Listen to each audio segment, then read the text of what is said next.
On the motion, this House prefers a world where augmented eternity is widely accessible. Prime Minister, you have the floor for 7 minutes and 15 seconds grace time. Here.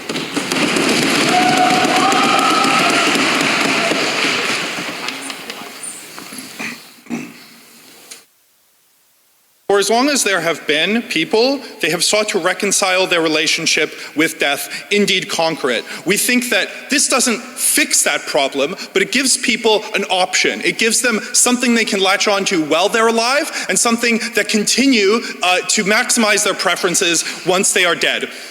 We're going to first frame exactly how this is going to work quite extensively. Secondly, talk about why this helps people who are terrified with the consequences of their death. Thirdly, why this allows people to have an enduring legacy, which is for many people one of the single most important things, maybe the most important thing in their life. What is this sort of AI algorithm thing going to use? It's going to look at your messages, your posts, your videos, the TikToks maybe that various debaters post about this activity. And we think firstly, this is fundamentally something people opt into. Why? The info side says it's allowed, but we're going to prove this. I think there's heavy incentive to regulate and ensure that people have not only the ability to opt into using this at all, but the ability to opt into using it with the way they want to. 4 reasons why. 1, new tech is fundamentally scary. People are scared of whatever type of new technology comes out. Secondly, Op is probably going to give us a bunch of reasons this policy is bad. They're pretty good, but that means that those reasons are going to come up in public debate, and so people are probably going to want to regulate this technology. Thirdly, social media is existingly opt-in under status quo. And fourthly, we think people broadly care about sort of people's rights over their sort of identity, people's rights over not being misrepresented. That's why like libel and slander are laws that are likely in the places where this technology is going to come out. Secondly, why is this likely to be a good or a pretty good representation of your online identity? First of all, AI is very advanced and it gets better extending forward. There's a tremendous investment in this technology.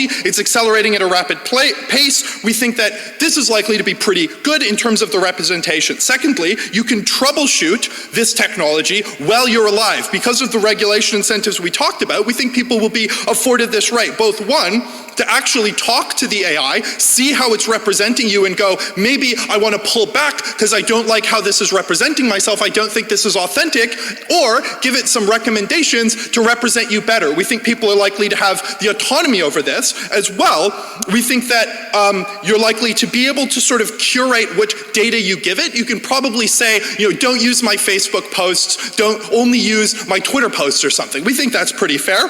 But thirdly, we think that you can curate the identity you post forward online preemptively so that this represents you in the way that you want it to. And fourthly, if this is like some fucking horrible representation of your identity, then nobody's going to take it seriously and it doesn't actually matter. So we think this debate only happens in instances where this is good. Thirdly, we reject the idea that there is one singular authentic self. We think that people wear many faces. I'm a different man in front of my family than I am in front of my friends or than I am in the group chat. We think that your online presence, we think the things you post, the things you talk about on the internet is a real self, even if it's not authentic, whatever that word means. It's something that's important to people and it's something that matters. Any points of clarification here? Didn't think so. Let's get into why this is a good option. We think, first of all, people are deeply terrified of the consequence of death. This is super important. Like, people are scared of the fact that the people they leave behind will suffer, and suffer greatly with the consequence of them no longer being there. Think about parents, lovers, the people, the friends you stay behind. And this is a very active fear while you're alive. So I think the idea that if I die in a car accident, like, my daughter can talk to daddy when I'm gone makes me less afraid of that threat while I'm still alive. That's a massive impact. But second of all, of course, it affects the people there too. Why else do people have mementos of the people they love? Why do we build grave sites for people? Why do we phone their voice answering message when we're having a moment of intense weakness? It's because we want those things that viscerally remind us of who they are. Now we can talk to them, see their enduring legacy online. That gives people solace and comfort when they lose the people they love. Any POIs from back half? Front half? Terrific, not going to be taking one then. Let's get in. Firstly, Op will maybe say that this makes grieving worse. I want to point out two things here. One, people fundamentally should have that choice for themselves. It is not for opposition to decide and dictate to us the terms of other people's reconciliation with the grief that happens within the intimate spaces of their lives. On principle, people deserve the opportunity to choose. But secondly, of course, people can consult their family, right? If I'm talking to my partner and they say, I think this technology is weird as shit, I wouldn't like this, I'm not going to do it. So I think people have these preemptive conversations. That's probably good. Second of all, people care? No.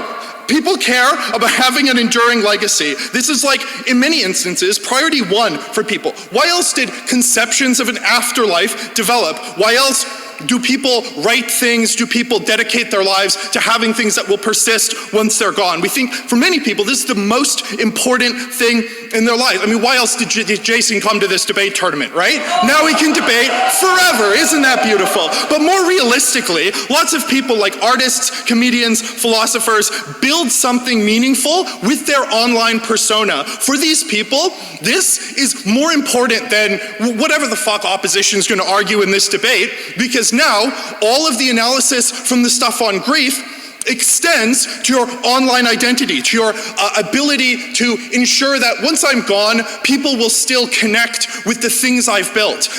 Just like a building is left behind after the person builds it, now the building I created on social media of this identity that many people enjoy and that people generate respect for me because of the work I put into that also continues to persist. We think that's beautiful. We think, first of all, this is primitively a fundamental right over something people have throughout all of human history been denied any agency in, any control over how they persist beyond the grave. Secondly, it gives people solace while they're alive, so that the you that you built, a true version of yourself, persists beyond, continuing to fulfill the preferences you would have had if you were still alive post-death, and as well makes you feel incredibly good when you're alive. You're constantly not afraid of death. Thanks, everybody.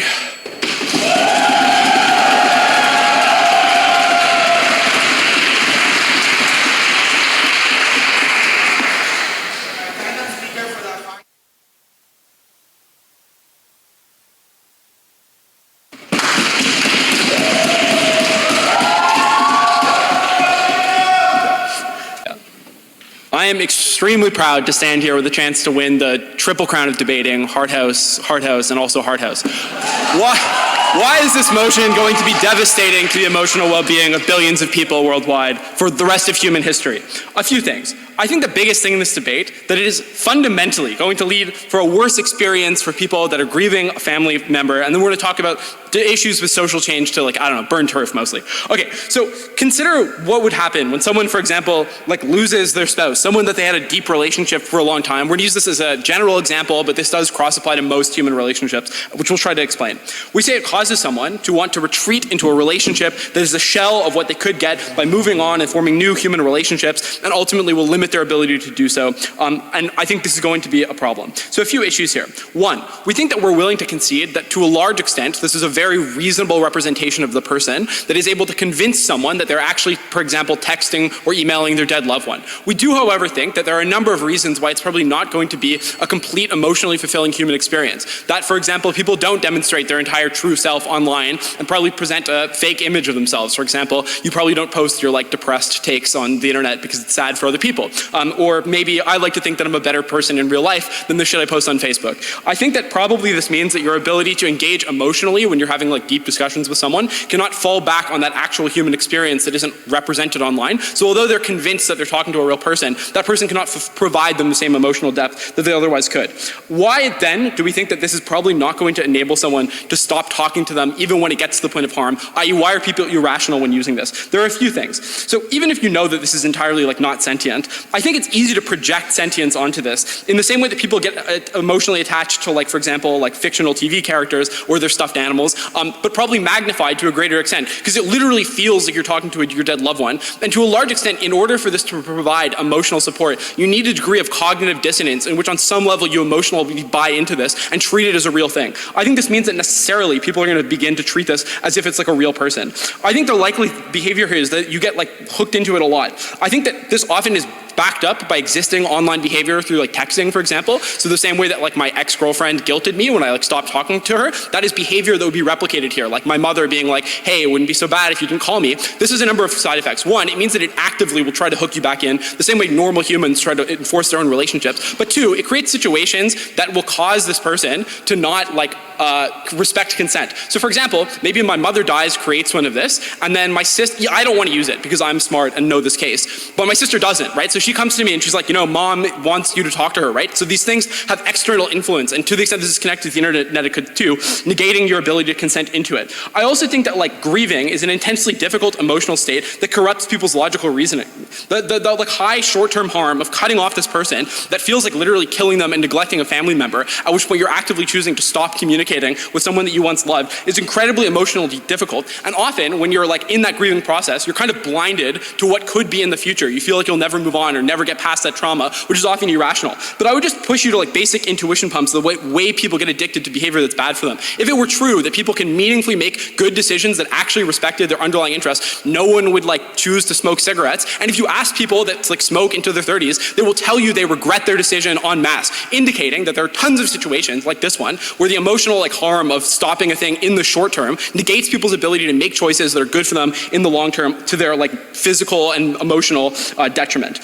We are also kind of fine with paternalism in this regard, right? The same reason that we're fine with having like seatbelts to protect people. And also given that fact that your ability to get over grief has immense impacts on other people around you, i.e. your ability to like have better relationships with the people that are remaining in your life and comfort those people through grief, or just like avoid depression that stops you from like being a good, productive member of society. All of these are legitimate justifications to regret this and take away people's agency to use it. I think that, yeah. What then are you likely to miss out on? Yeah, I think you miss out on a few things. One, you miss out on relationships that have true depth. So even assuming ignoring all the stuff I said about how this is probably a shell of a real person, you miss out on other things. If you lose a loved one, you can't find someone that, like romantic or sexual partner. You can't have like a relationship that has like actual physical intimacy. You can't have someone that has like emotional depth. Someone that can be an actual partner in terms of like, you know, having like a job that raises money or like cooperating and things. You can't have someone that is like evolves over time, i.e. if a child dies and you keep talking to your child, you don't get to see them go through the stages of life and like grow into a person, and all those things that are like extremely meaningful in other interpersonal relationships. Those things are things you will never be able to get. Note that this probably stops you from doing a lot of those things for a few reasons, right? One, if you're still talking to your like wife, probably you're going to feel immense guilt or shame trying to like move on to another relationship, something that is already difficult but now becomes more difficult. Also, any potential partner, the fact that you know that you're talking to them is probably seen as a form of infidelity, and given that the like benefits you get out of the relationship, all of the like emotional support stuff that I talked about, is not something you get immediately, but something that is built over time, you're probably hindered from accessing them. Meaning in the short term, it requires a lot of stuff to give up to form those new relationships, which means that you never do. I'll take a point from back half. To the extent that it directly interferes with their like emotional healing in a tangible way, and I believe this with strong evidence, then sure, we'd be willing to do that. Yeah, but I will talk about why I think that is comparatively better, in that I don't know that visiting your kid's grave actually causes the same degree of attachment or like addiction, because you're not like giving up on someone that feels like they're a living entity. Why is this the biggest impact point that we're gonna have in this round? I think that everyone like loses loved ones, literally everyone on earth pretty much, and it's probably one of the most significant emotional challenges of people's lives, meaning any emotional impact here gets multiplied out by billions of people, and it's probably huge in scope.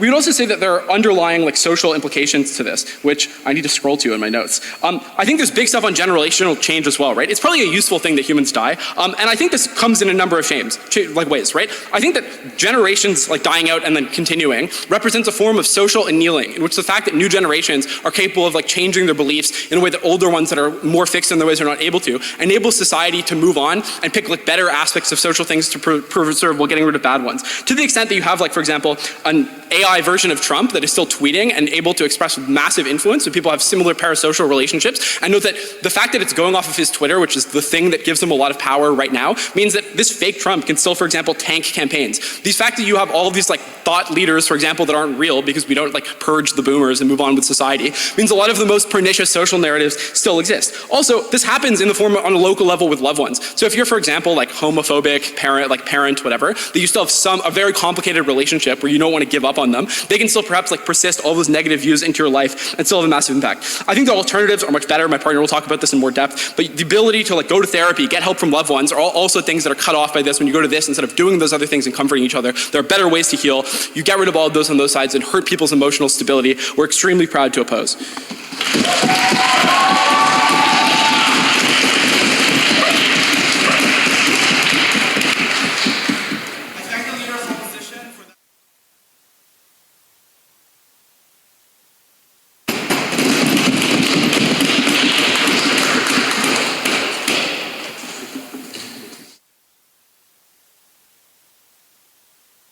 Even if side-opening opposition is right about 99% of the claims that they made in their speech, we still take this debate. Why? Because we showed to you why it is principally right that individuals should have the choice to opt into this program, even if it makes their lives worse, and why grieving families should also have the choice to opt into this program, again, even if it makes their grieving worse. Because we show that we broaden the available options for dealing with the trauma of all of our impending dooms, and because we show that we increase the options for dealing with the trauma of the passing of a loved one, we are so proud to propose, but we also show that it's good for people, as I'll explain in my speech. Let's get into some line-by-line refutation. First, they say that you're going to have worse grieving. They focus specifically on the idea that this is the self that you put out online is only a partial self, and so you're going to be talking to essentially a shell of a human. I think we already outlined sort of from the top why it is that this is going to be a pretty dang good representation of who you are, insofar as AI is going to get better and better, and insofar as you're not really going to want to engage with it if it is a bad representation of you. But I also want to push back on this, because I think we already pre-butted the idea that there is no genuinely authentic self. We are our different selves to all sorts of different people,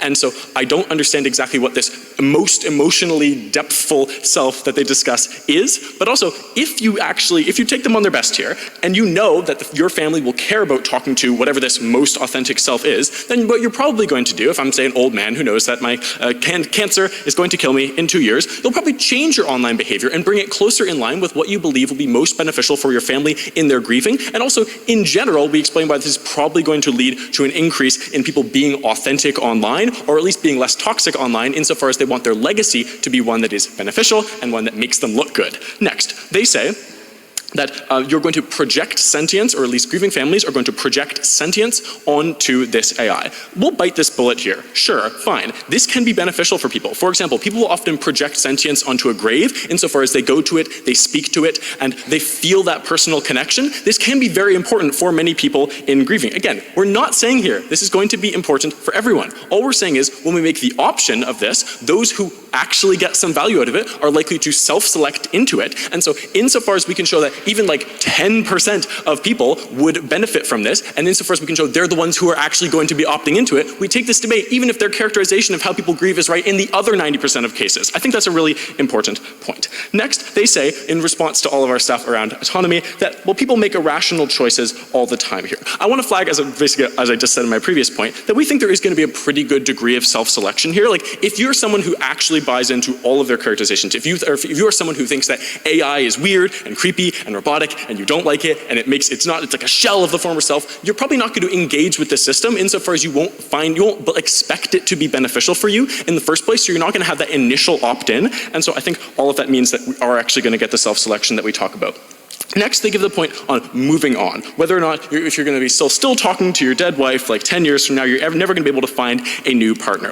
I think what's important, we flip this. I would say that broadly speaking, talking to a dead loved one is probably going to actually help you move on. Let me explain what I mean here. It can help settle lasting disagreements. Like, imagine if the last thing that you said to your wife was like cussing her out on her way out the door before she got run over by a car. Now you can talk to her. Now you can transition out of that relationship with kind words with what you wish you'd should always been able to say with her, you can put the sort of close that book firmly rather than leaving, say, its disputes unresolved, and rather than getting a real sense of finality. And so you're probably more effectively able to move on our side. Lastly, they give the point of we want more new ideas on the internet, and so we don't want all these zombies sticking around. I want to first flag it's unclear how many of these zombies are going to be, not zombies, excuse me, how many of these AI programs are going to be made to just stay on Twitter indefinitely, always tweeting out their hot takes. But broadly speaking, even if they're right in their absolute best case here, like I'd ask you, do you think we should purge boomers from Facebook? They obviously make the world a worse place, but there's a fundamental right to be able to communicate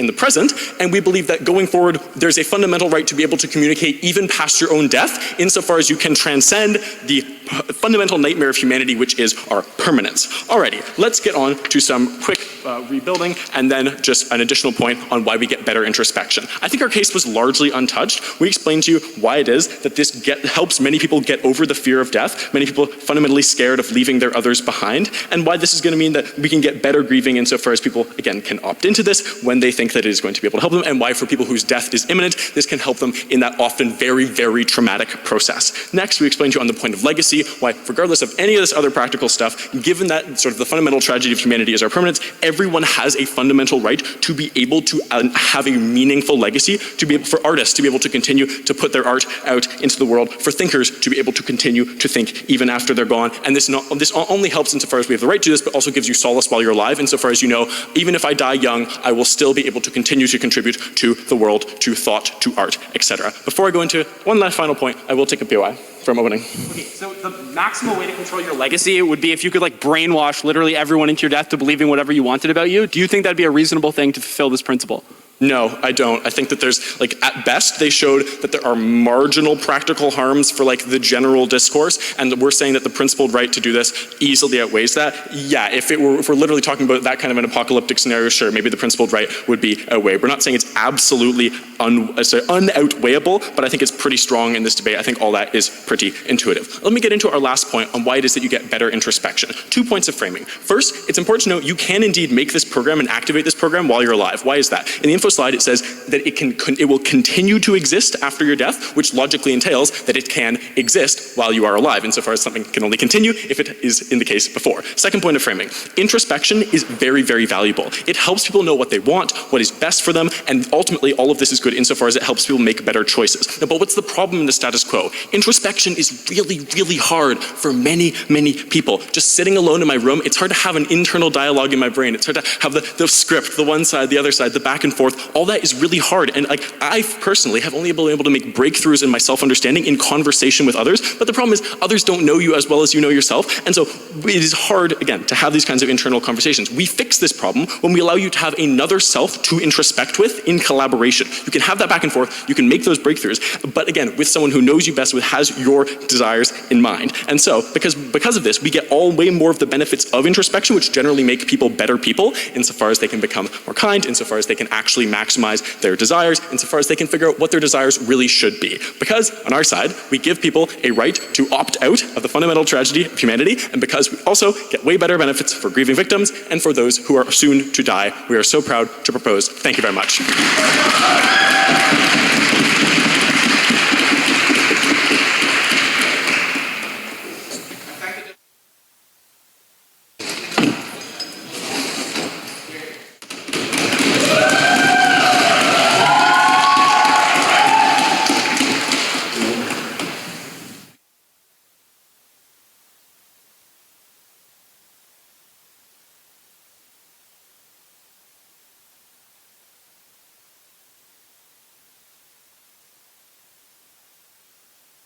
As painful as it is, when we bury our dead loved ones, we have social norms and social mechanisms that allow us to get closure, that allow us to get finality, that allow us to believe that that person is happier, that allow us to imagine a version of that person whom we love, to imagine the best qualities of that person, and to believe that they'll be happy.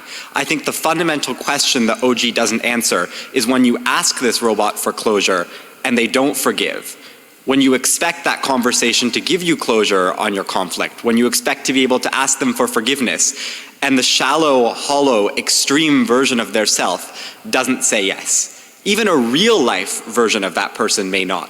I think for the reasons that families want to be happy, and for the reasons that people want to imagine that they were forgiven by a dead loved one, or the reasons why people want to imagine that that person is now happy, we prefer a world in which we have a sense of memorialization that is final.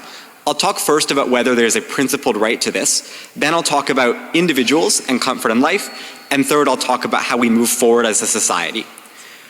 First, is there a principled right to this? I will note in response to the POI from Closing Gov that this is not a policy motion. That is to say, we are not the government on our side. We are not banning access to this. We're talking about whether in principle it would be good to have an option that does not presently exist available to people. Their argument is that you have some degree to which you should be able to control the way you're perceived and your identity and some ability to opt in. For one, I think the argument that you should be able to opt into choices is a very shallow one. Basically, the analysis behind it from Opening Gov is that choices are good. They maximize things for everyone, and therefore you ought to have some ability to do this. I think we already gave the responses for why the harm to third parties outweighs this. Look, not everyone's going to agree on the extent to which this character should exist. Your sister may, your brother may not, but once it exists, it has already corroded the image that you have of a dead person. Insofar as you believe that legacies matter, if a brother wants to memorialize a dead parent for who they were at the moment of death, but a sister wants to continue asking questions, continue bouncing ideas off them, they have no meaningful ability to consent because that person's identity and their memory of them is being shifted in ways that that third party could not consent to. I think the fact that these people are a digital mind too and can engage in society, can message people over the internet, means that they will commit actions in some way that do affect other people.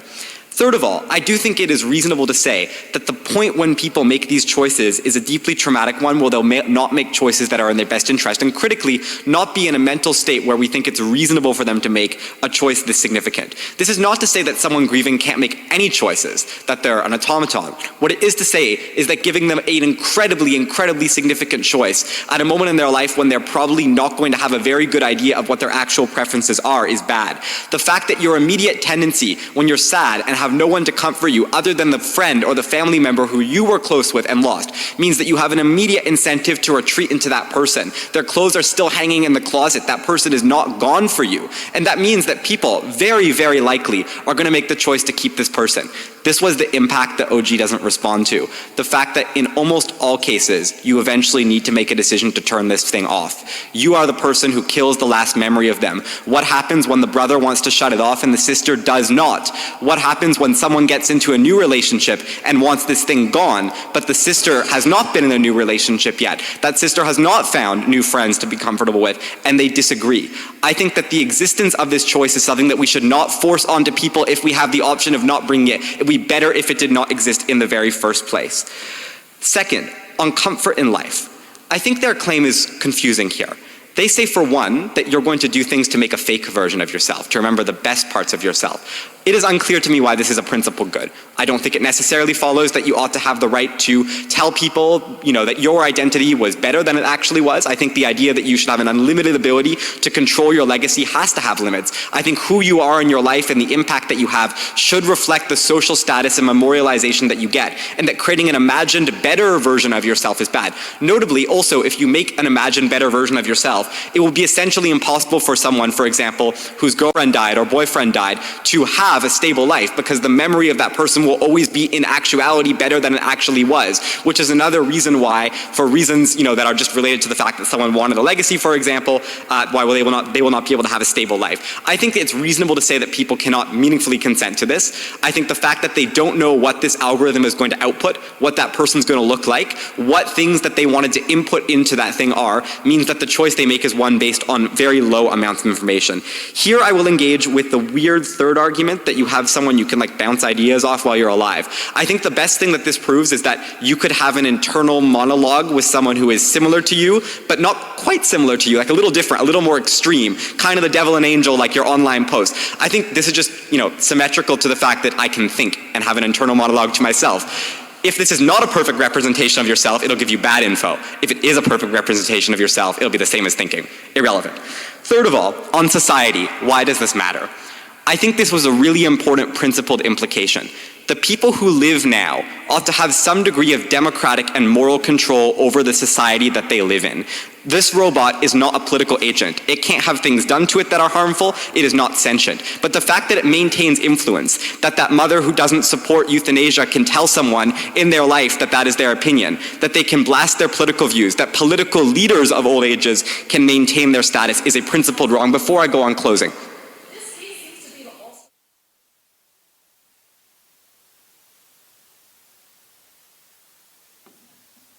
I mean, it doesn't matter. You can turn the robot off. The same thing is the idea. If you want to have impacts, you have to believe this thing is sentient and value it. If you think it's just fake and all you're using it for is to have conversations and ask for closure, you have to prove that it would be likely to give closure. Look, we were super charitable to OG. We agreed that this would be a pretty good reflection of yourself. But look at the structural mechanisms from Jacob. When I post on social media, I do it because I feel something notable, something extreme. Anger, happiness. This is a thing that is not normal emotions. I don't post it's not like be real, right, all the time. I don't post my average, everyday experience. I post exceptionalities. If you accept that premise, then you can't get the OG impacts of closure and benefits. On feeling comfort in your own life, I think this is another reason why their principle doesn't stand. If lots of other people are talking about how they're going to feel comfort after death, then we're not going to have the same types of religious or social memorializations like funerals where we say, it is over, it's final. If other people are persisting after life, there's a pressure for you to do this because you don't want your family to have you stripped away from you. I think that means A, people will choose to be memorialized via this when they shouldn't as a result of social pressure.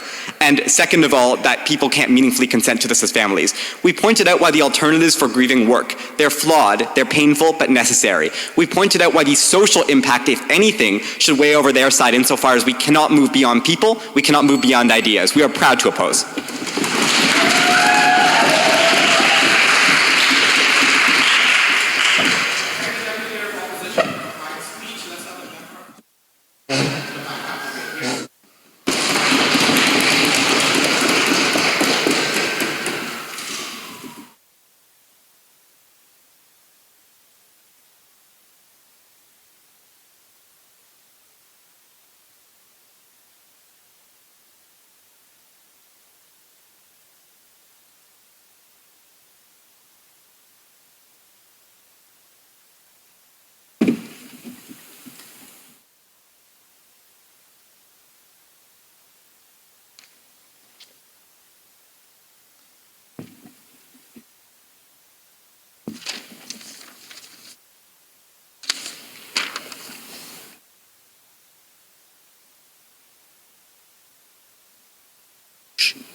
Truth is that when my mother dies, I will never get over it.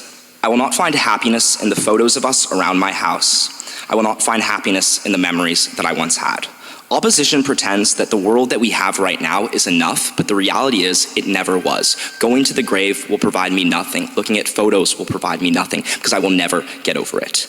We'll do a couple things in this speech. First, we'll frame why the status quo isn't enough. Then I'll go into refutation. Then I'll explain a couple of things. First of all, why you actually have the capacity to make rational choice in our world. Second, on why consciousness specifically is what you as a dying person are so fearful of losing, weighing out above OG. And thirdly, on the family benefits that you get in terms of coping. First of all, what is the framing?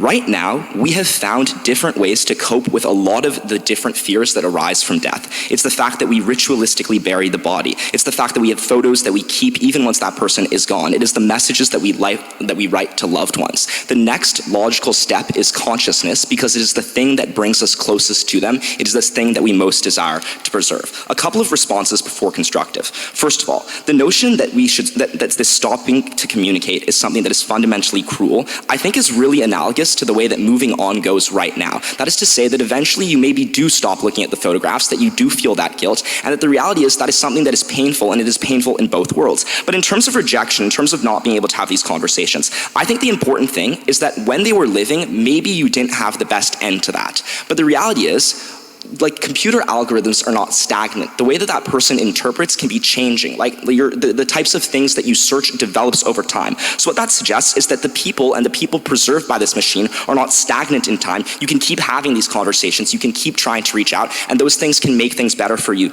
realistically. But the other thing to note is that this isn't a body. It is much easier to turn off and interact with what is effectively a Siri because you don't see them as looking like that loved one. So there is that element of detachment that still exists that makes it so easy. But second of all, in terms of their case on exceptionality, I think this just isn't true in a lot of ways. The reason is, as far as like the differences between you and the internet, is that it's probably relatively small. We have to exist in a world where this technology is possible. That means that these people are increasingly reliant on the internet for basically everything they do. It's things like Neuralink probably existing, which means you literally have a chip in your brain. Like that type of stuff is probably the technological level that a society is at the point of this motion. First of all then, in terms of why we think that autonomy matters and why autonomy is accessible on our side, filling in the big gap from OG. We think that people are incredibly different. Some people need to be able to ignore death, some people need to face it up front. But nobody has a choice in their world, regardless of the type of person they are. They don't get to choose how they go through that, they don't get the mental option. I cannot grasp the dirt at my grandfather's grave and feel him hugging me, no matter how much I want it to be so. Why can you do this rationally then in our world? One, the external pressure is actually really rare despite the callousness of OO. And this beats out OG. And the reason is because people actually see death as something that is innately personal and unique to you. That means that people don't get mad at you when you cremate your family member because they don't see that as something that they actually have a place to pressure you about. So we think that the culture of respect around death means that people actually get the agency and the opportunity to think things through. But second of all, because death gives you the opportunity to grieve over time. You see your parents getting older, you see them degrading, you get that opportunity to face it over time, and that means that when it comes, you've already had the opportunity to consider this decision in the first place. So that means that that rationality kicks in at two levels, and you actually can make real decisions. Even if you are forced though, at our very worst, we think that in a lot of instances, we should weigh this as being good. And the reason is that the people that shut these things out of their life are often the ones that face death in the worst way. That is to say that they completely eliminate it, suppress their emotions entirely, and never confront the real emotions that they actually have. Even if you are forced in our very, very worst, we think you often end up making good decisions and coming out of it better.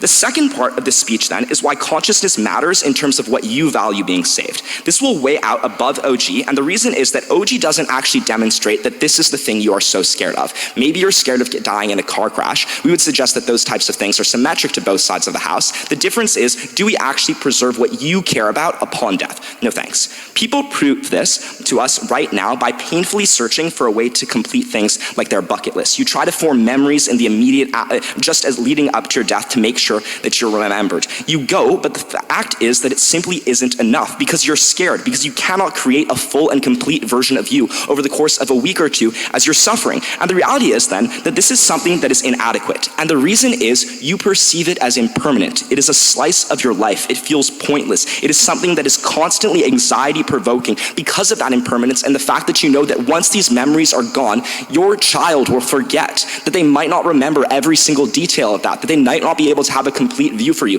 And that is fundamentally crushing. So it is not just the fact that you're scared, it is the fact that you're scared of them losing you as a thought. Your family has a unique relationship with you, which you want to be able to preserve. To the extent that you view your consciousness as yourself, the moments of, for example, my grandfather that I didn't get to see when I was just a child, those are the things that you get the opportunity to grasp onto, which is so important. Go ahead. Okay, so people have the emotional capacity to maintain maybe 4 truly close friendships. When you have the ability to focus on a dead loved one, there's necessarily a trade-off with putting that energy into a new relationship with someone that could both receive the benefits of your love, maybe you help them grieve and you don't now because you're focused on this, or actually be emotionally dynamic. Okay. I think there are a couple of things here. First of all, all of this clash is reliant on the extent to which you as an individual are able to cope. So long as we demonstrate that you can actualize your interests and do the things that you want, then you're better able to get the benefits on our side. So what are the family benefits that OG doesn't touch? It is so difficult to cope with the death of the loved one because you simply can't make sense of it. You can't get the things that you missed back. You hate what was taken from you. And the most painful thing is often when you do move on, it's the fact that you forget, that you feel awful. And the world right now tells you that that's something that's good, that you've solved it. But that's not the case. The fact that you moved on almost never feels okay, that it almost always always sticks with you, and it makes you feel bad going forward. So you don't have to forget is what our world promises you. It's the same reason that religion tells you that you'll be reunited with your family afterward, because you fundamentally don't want to forget. At our worst, even if the program isn't ideal, we think that there are small things that are still meaningful to you. It's the speech patterns, the stupid jokes that you maybe like cornerly typed into your Google search, and that's something that comes back. Those small things are enough to make that person feel real, and that realness is fundamental to the existence of some sort of AI-generated version of this. What is the weighing? We think that latching on to memories actually hurts much, much more, and the reason is they're intangible. Looking at photos reminds you of moments you can never have back. This is a living, breathing thing at some level in terms of how you perceive it, and for that reason, it is so much more real. You can cope for real. We propose.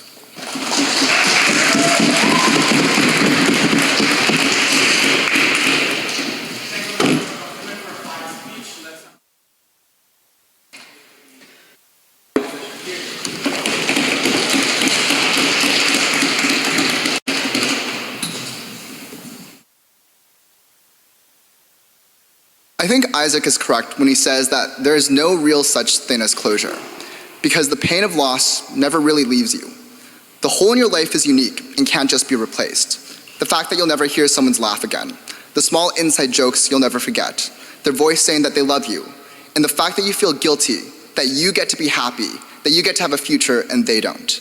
On either side of the house, grief is going to be devastating. And for the vast majority of people that both opening houses and closing government talks about, they're going to engage in unhealthy coping mechanisms regardless. If it's not the robot, it's looking at your old text messages. It's looking at the photos of you together. It's listening to the songs that you shared. And on both sides of the house, the grieving process doesn't change quite as substantially as they note, given that this is just additional messages that you're able to have with your loved one. This debate, while it is about grief, is one that needs to recognize that grief is incredibly devastating and terrifying on either side of the house. On closing opposition, what we're going to talk about is instead the individual who leaves us. The person who now has to repress themselves and isn't able to actually be different people, wear different faces in different contexts, to not express themselves because they're terrified that everyone who ever talks to them again will know their deepest, darkest secrets and every small detail about them. First, extension. I'm going to explain why it is this technology is one that fundamentally alters the way that people interact online, use social media, find support groups, and why even if that isn't the case, control over your image is a fundamental inalienable right that you ought to have, and then I'll engage with the entire debate thus far and weigh out why we win. First of all, let's talk a little bit about this concept that we wear different faces in different contexts as the opening government tells you. It's important to understand that we segment ourselves and who we are to different people.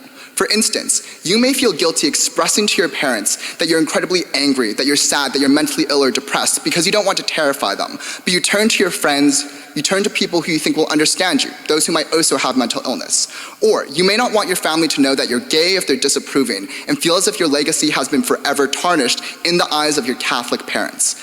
This is terrifying for you. It means that you aren't able to engage in online spaces the way that you want to, that you aren't able to go to support forums when people are mentally ill and try and get support from those people, that you aren't able to find gay communities online and try and interact with them on forums like Reddit or any other kind of community that you ought to have. Crucially here, this precludes you from living a substantial and important part of your life, that perhaps you ought to have the right to have a Catholic parent who loves you, but also that you're gay and that when you're, during the weekends, when you're not visiting your parents or when you're home, you're able to partake in that lifestyle.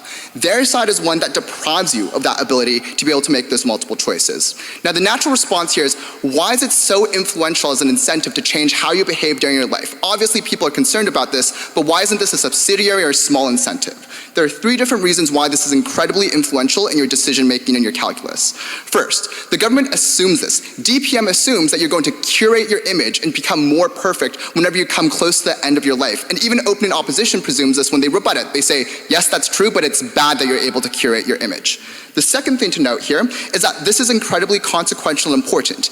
If you believe in legacy and the importance of your legacy and the importance of loving the people who you do love and ensuring that they're not upset or unhappy, then you're certainly going to factor this in as a substantial part of your decision. But the last thing to note is that everyone regularly has a brush with death. They have a parent who dies. They have a grandparent who dies. And in the moments where you see death and understand what it looks like, when for instance you might even use this technology yourself, you start to realize how much you need to hide yourself and how much you have to be an individual who is really just monochromatic for everyone in your life rather than explore the different facets of yourself. So, this is why it's very likely that people repress themselves and aren't able to live happy, meaningful lives while they're alive. And while grief is devastating, we think the thing that you should always care about most when you're grieving someone is their life, whether or not they were able to be happy, and whether or not you feel guilt at the fact that you have stopped them from living the life that they wanted. Even if you don't believe that this is the likely consequence, this means that your entire self will be exposed to everyone, that you aren't able to control your legacy and who you are. If opening government truly believes in your autonomy, your legacy, and your ability to pass yourself forward, the fact that there is now an uncurated version of yourself that everyone has to see with all of your deepest, darkest secrets, all your personality traits and quirks that you dislike, that is a derogation of your right to control your image, control who you are. Yes?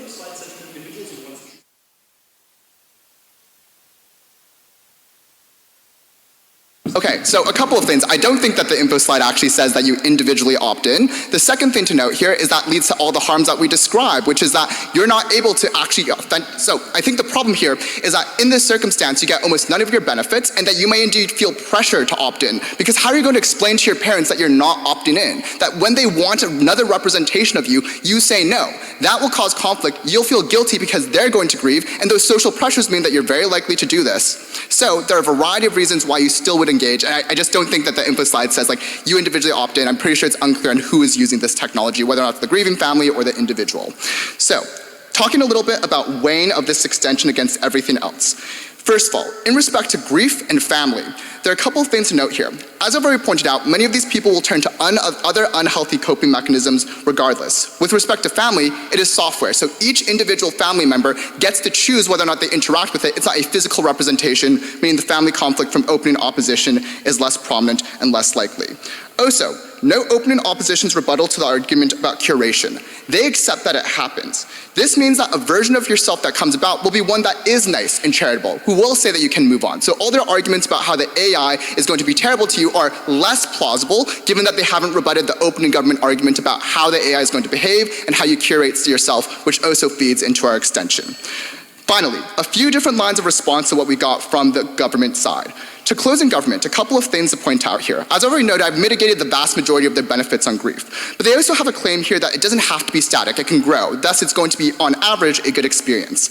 But it's incredibly bizarre that this is going to be able to grow. Because in order for you to be able to grow, you need to be able to make autonomous decisions about who you're going to be. There are new experiences, new circumstances. The fact that a loved one might have gotten a new job means that you don't even understand the context of that job anymore, and you aren't able to relate on an emotional level. People inherently change based on circumstances, and it isn't possible to just Google in all those life circumstances to authentically reflect how someone would experience and understand those moments. The other big claim that comes from proposition is about choice.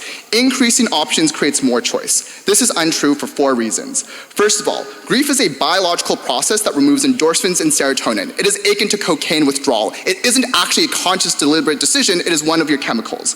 Second of all, oftentimes you aren't able to do things like express your feelings to others because of toxic masculinity. You may do so on our side, but now you turn to these kinds of coping mechanisms. Third of all, it can be done relatively secretly because an individual can choose to do so, which means it's not difficult to access, meaning in your moments of weakness, you may choose to do this even though it's harmful. I'm very proud to propose. Thank you.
On closing government, we realized that death is not important because it releases a set of chemicals in our bodies that make us feel bad. That is physiological. We understand that humans differ from animals Because we also have things such as memories, we have values. People matter to us not just because they make us feel things, but because they make us who we are, and that sentience makes that intrinsically valuable. Many people value those sets of memories and those parts of our identity more than basic physical pleasures, which is why we make choices that are irrational and things that are immaterial all the time.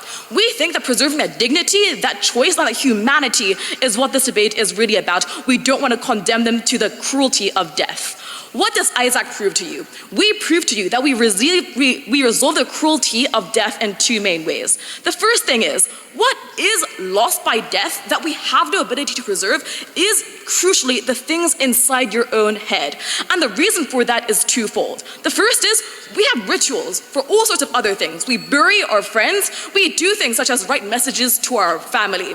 The main issue, though, is that these things are inherently stuck in the past. They are not reactive. They cannot persist into the future, which means that it seems like something that's great, that's faded, that only reminds you of what's lost. But the second thing that's an issue is that it also is non-exhaustive. And the main problem is this. When you know you are dying, because we all agree that this is the use case in which this technology is the most important, you are not in a good place mentally in the status quo. You think, I only have these few chances to communicate these things to my loved ones, which means you talk about your regrets, your love, your intensity. All of these things mean that you can only say the very, very darkest things in your heart, or even you're frustrated because there's no way you can communicate all of that to that person. The value that this technology gives you is it can respond to many, many things because, like many machine learning algorithms, it's able to understand the way you think and the things that you care about and answer in a variety of different ways. The second thing, though, is to also explain to you why it's so valuable to loved ones. And the main reason for this is also what we tell you, this is a technology that persists into the future. It's something that we can engage with to be like, I haven't lost this person forever.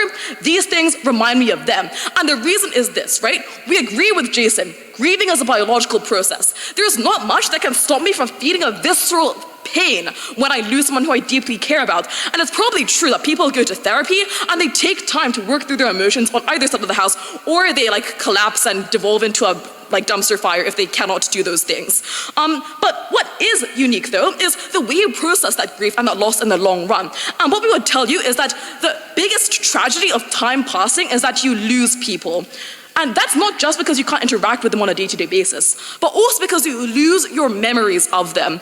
Over time, you forget what things they will say, what things they liked. There are questions that you want to ask that you'll never be able to answer again.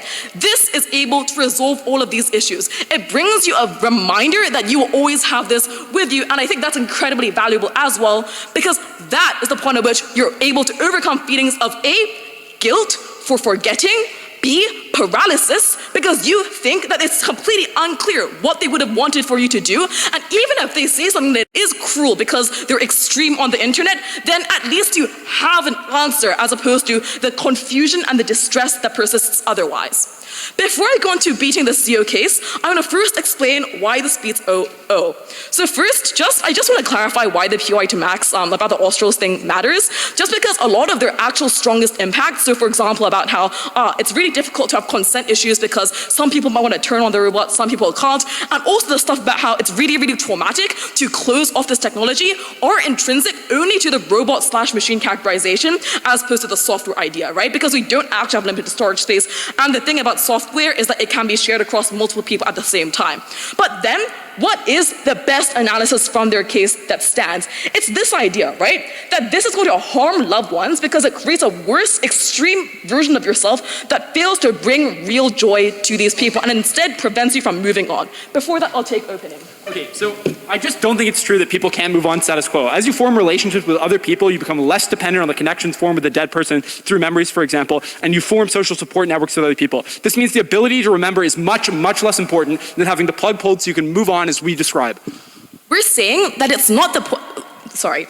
Our point is not that that you talk to this person every single day. We think that's unrealistic because we tell you that the process of grief is in the beginning you think about them every single hour of your day, 24 hours, because it's so important to you. Over time, that fades.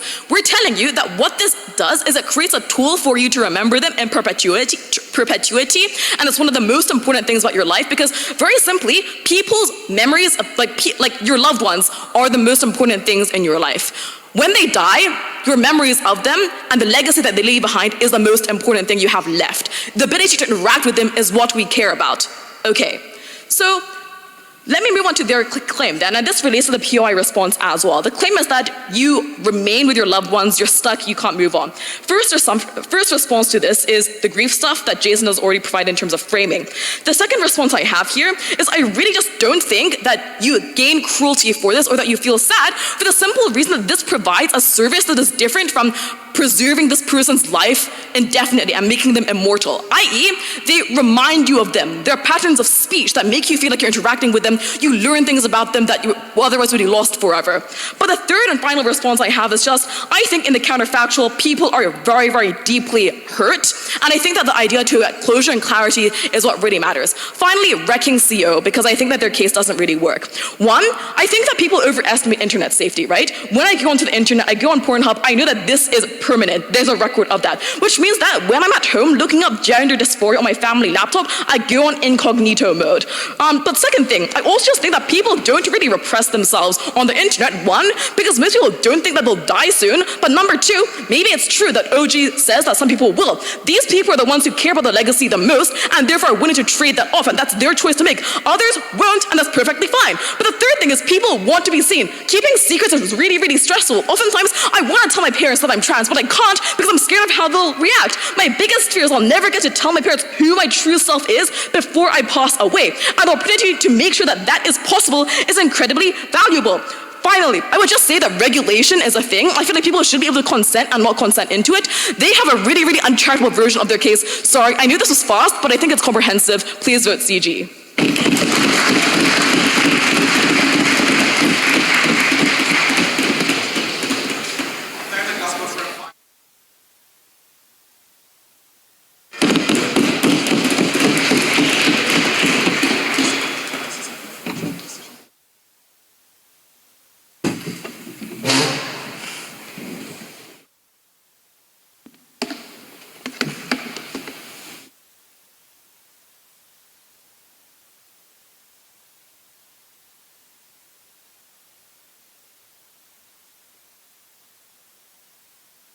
Can I be seen? I'm sorry, can I be heard? I'm sorry.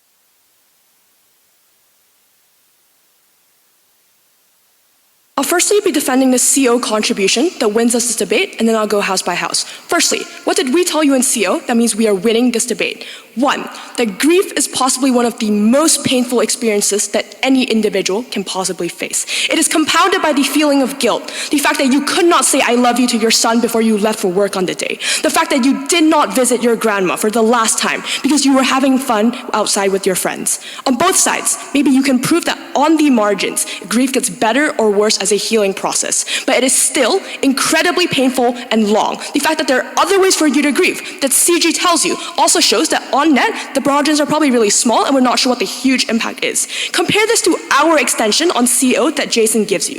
This is about almost how all individuals will be able to live their lives. This is about whether you can be both a respectful son, a funny friend, be the best self to all people you love, to be a specific gender in a comfortable space. We are maximizing choices for individuals who are going to be living on this earth. And this is for most people, the entirety of their lives. This is definite happiness that is lost on side government. There's two responses we get.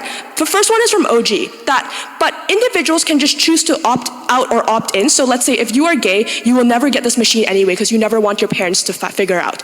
They neglect the multiplicity of identities many individuals have. Maybe at home, you want to be a respectful son. Maybe you care about your family relationships. You still love your mother and you still love your father even if they are not approving of your gender identity. But you still want to express it somewhere else. This is why often, for many children and many teenagers, you often turn to online platforms like Reddit to seek your support communities. Often, you talk to your friends on the internet or you talk to your friends through social media.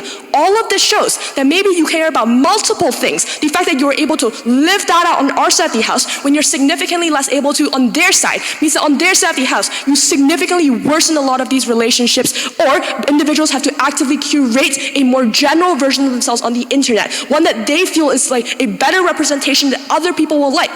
This isn't about whether or not the son's parents will end up getting angry at them. It's what the son thinks their parents will feel in the future. And that is an immense fear that these individuals have to hold onto. The CJ pushback is twofold. One, that you have incognito mode and like encryption things exist. One, if an encryption exists on both sides of the house, technically a lot of information will not be put into the algorithm, and the algorithm is grossly inaccurate. So both sides have to concede to some extent this privacy will be invaded. But like if their only concern is like incognito, guess what? Lots of people have to interact with others to share about their experiences. They share with others their feelings. All of this requires people to communicate with others. Their response is really, really bad. It doesn't work. Their second response is just that, no, but like this isn't as influential as of an emotional calculus compared to what Jason tells you. Neglecting the three reasons we give you. One, that given if government agrees that you try to curate your life to ensure you live down a legacy and you live in a way that you want to be remembered. Two, if you believe in legacy, then you're also going to factor this into everything else that whatever government tells you. But thirdly, given everyone will probably know at some point what this death and this AI post-death will look like, you obviously know what to look out for. The fact that you can tell what details are going to be put in. All of this means that you have a greater incentive and inclination to remain, to actively care about what this algorithm will look like. This also plays into a part to whether or not how you will live your life right now. Moving on to OG then. OG mainly tells us three things. One, that this debate is opt-in. So if the AI is so bad, if people will truly grieve in the worst ways possible, individuals can choose not to access and adopt this AI in the first place. Insofar as this technology exists, it is likely most people will obtain this machine. One, there are pressures for you to remain connected by lots of individuals. Yes, maybe not everyone will tell you that, oh, it's amazing to move on. Some people believe you should probably connect with these individuals. It is unclear. Two, the point where you can choose to adopt this AI is probably when you are the most emotionally turbulent. This is the immediate aftermath of a loved one, when you did not manage to tell them you loved them before you went to work. This is the worst possible time for individuals to exercise this consent. But we'll also bite the bullet and say that this technology will likely be bad for most people when it comes to moving on. And this is enough of a reason why we prefer this technology to not exist in the first place. The second thing they give us is that they reduce people's fear of leaving their loved ones behind when they die. We think closing does a better job at analyzing this. I'll deal with it later on. Lastly then, they talk about leaving behind a legacy. One, I want to note that legacy is still dependent on how much you have achieved when you were alive, so we're not sure what significance they have on their side of the house. But two, let's note that our extension directly flips and beat this. One, if you cannot curate your image online, as what Jason tells you, then you cannot control your legacy, because the way others remember you is everything you post in every single detail of it. So there's very little control as to how you want to be remembered, given it is a lot of stuff. No thank you. But if you do, then all of the harms of individuals suppressing how they live their current lives will materialize and minimize happiness on their side of the house. So therefore, on both sides, we still take this claim. We also don't think this outweighs any of the analysis we give you. Secondly then, moving on to CG. What does CG tell us? One, that this is a really important part of grieving, and the AI fixes it. And the AI fulfills gaps where individuals currently cannot grieve on. What is our response? On top of this, I want to note that CG's frame is really self-defeating. Because if they propose this AI to be a digital presence, something like Siri, which allows individuals to relatively easily detach themselves from to prevent things like attachment issues, then this cross-cuts the analysis. The AI is able to fulfill this gap to a very large extent. But this software and AI, in reality, as what we tell you, can never really fulfill or ever replace sentience in your loved one being alive. The fact that you can never hear their laughs, you can never go on future holidays with them, you can never share your happiest moments with them, and you can never give them a hug. All of this means it is unclear what this fulfillment gap is, and on the margin, this argument is low impact. I'll take opening.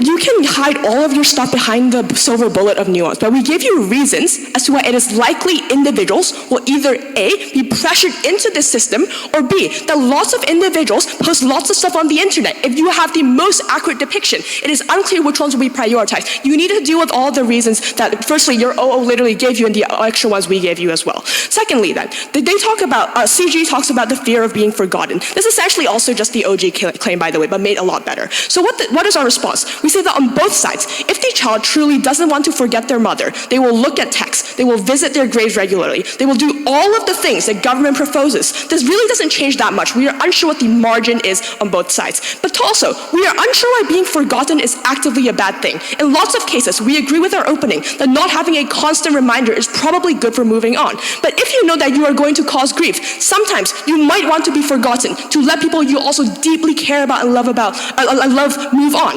All of this means that if on our side of the house, individuals live significantly worse lives. And by the way, this is also a guaranteed harm that the other side has to deal with. It means that on our side of the house, we just said better allows for individuals to live better lives compared to side government.